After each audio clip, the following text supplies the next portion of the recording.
ഒന്നല്ലൊരയ്യായിരം ആണ്ടു പിന്നിലായി ബ്രഹ്മസ്മൃതിയിലുണർന്ന വേദം. ദൃഢമായ ഗാത്രവും തെളിവാർന്ന ചിത്തവും മർത്യനു നൽകുമീതായുർവേദം. കേവലം ആരോഗ്യ പരിരക്ഷയല്ലിതു ജീവിതത്തിനൊരു മാർഗരേഖ.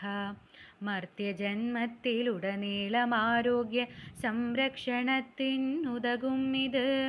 സ്വാസ്ഥ്യത്തിൻ രക്ഷയിൽ ദിനചര്യയതു മുഖ്യം. അതിനാൽ ശ്രവിക്കുക മാലോകരെ.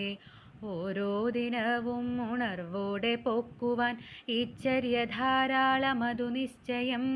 ഉദയത്തിനും മുന്നേ ഉണരുക വേണമെന്നായുർദൈർഘ്യത്തിനായി മർത്യർ നമ്മൾ. അനിവാര്യമതിൽ പിന്നെ ശാരീര ചിന്തയും മലമൂത്രമതു തൻ വിസർജനവും. ഇച്ചര്യയാചരിച്ചിടുകിൽ നിശ്ചയം ദഹനമായിടുമതത്യുത്തമം. വെണ്മയേഴും മുത്തുപോലുള്ള പല്ലിനായി ഔഷധ ചൂർണത്താൽ തേക്ക വേണം. നാക്കുവടിക്കണം അതിൽ പിന്നെയെങ്കിലോ മലവും അരുചിയും അകന്നു പോകും.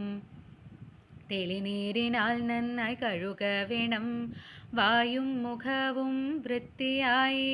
ഇപ്രകാരം ശുചിയാക്കിയിടുകിൽ തീർച്ച കീടമകന്നുപോയി കാന്തിയേറും. ശേഷം സ്വനിർമ്മിതമായൊരു മൈക്കൂട്ട് കണ്ണുകൾ തന്നിലണിയ വേണം. തെളിമയെഴുന്നൊരു കാഴ്ച മുഖ്യം, അതു മങ്ങാതെ കാക്കുവാൻ മയ്യുത്തമം. നസ്യം അതു കഴിഞ്ഞത്യുത്തമം. ഘ്രാണശക്തിക്കുണർവേകുമെക്കാലവും. നസ്യത്തിനായി നെയ്യോ നല്ലെണ്ണയോ മൂക്കിൽ നിത്യവും ഇറ്റിക്ക 2 തുള്ളി. ചൂടുവെള്ളമതു വായിൽ ധരിക്കുക കീടങ്ങളെല്ലാമേ പോയി പോകുവാൻ. ദന്തവും മോണയും ആരോഗ്യമോടെന്നും കേടേതും കൂടാതെ വാഴുമപ്പോൾ. ഔഷധപ്പുക കൊള്ളാൻ കൽപ്പിച്ചായുർവേദം ആരോഗ്യമാർജവം നേടുവാനായി. മഞ്ഞളിൻ്റെ ചൂർണം പൂശിയൊരു തിരി എരിയുന്ന ധൂമം അതിനു നന്ന്. ഗ്രഹശുദ്ധിയും ഇപ്രകാരം കഴിക്കണം വേപ്പുപോലുള്ള ഔഷധപ്പുകയാൽ.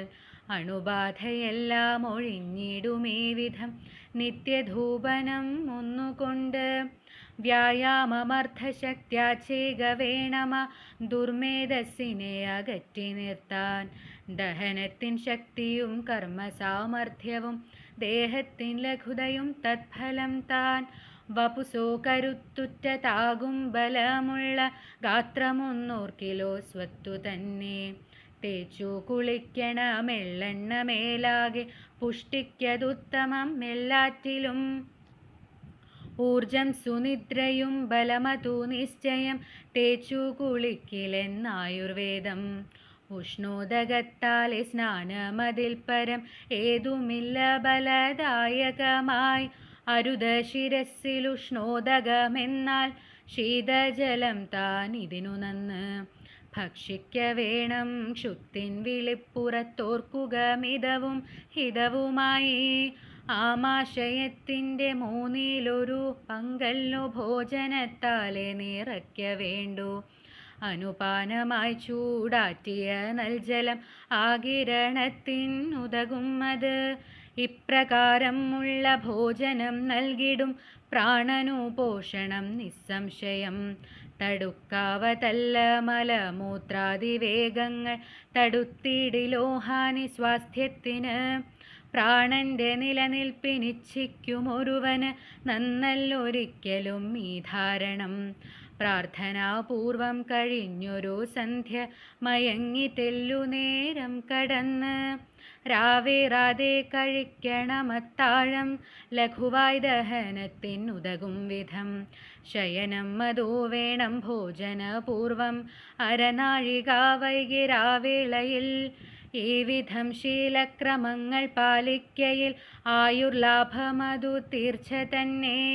വ്യാധിക്ഷമത്വവും ഓജസ്സുമൂർജവും സുസാധ്യമായിടുമേവർക്കുമേ. ആയുസ്സിൻ വേദം കൽപ്പിക്കുമീ ചര്യയോ അമൃതുപോൽ ശ്രേഷ്ഠം മധു പാലിക്കുക.